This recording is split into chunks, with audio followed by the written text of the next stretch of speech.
is tutor ko kayo ulit sa aming tindahan. Ayan. Yung unang tour ko kasi sa inyo ay wala pang mga items na iba. So, papakita ko sa inyo ngayon yung itsura na ng aming tindahan. So, ito na siya. Ayan. So, ano ang bago dito, guys? Ayan, meron tayong gumagana na yung aming piso wifi. Ayan. Tapos, meron din tayong mineral water. Ayan. Tsaka may mga soft drinks na tayo. Ayan na. And then, ayan, meron pa ditong mga soft drinks din. Naka-plastic. So, yun. Ayan. So, itong ref natin ay gumagana na rin. May mga laman na rin yan.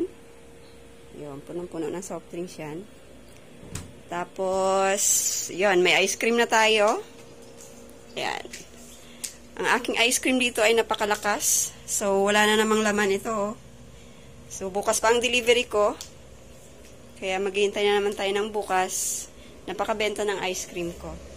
So, yan. Tapos, ayan, ang mga soft drinks. Hindi pa masyadong mabenta ang soft drinks dito. Pero, kahit pa paano nabibili naman. And then, meron tayong ayan, may car wash na kami. So, Vendo Car Wash, yun. Ayan, Campo Guapo Car Wash. Ayan siya. So, hulog-hulog lang siya, guys. Ganito yung tsura niya. Ayan. Hulog-hulog lang 5. Ayan. Tapos, meron siyang car wash. May shampoo din. Kaso sa ngayon, hindi pa gumagana yung shampoo. Inaayos pa. So, yan. So, yon ang aming tindahan.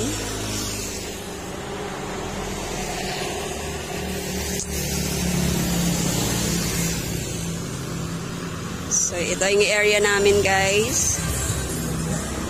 National Highway. Yan. And then, yung aming tindahan. Gilid na gilid kami ng kalsada. Tcharan. Yan. So, yun guys, ang update sa aking tindahan. Ayan, so, paunti-unti ay mapupuno natin ito ng mga iba pang items na wala ngayon. So, sa ngayon, ito muna siya. Alright. Thank you for watching guys, at salamat sa pagsama sa akin sa pag-tour sa aming tindahan. Thank you for watching. Bye-bye.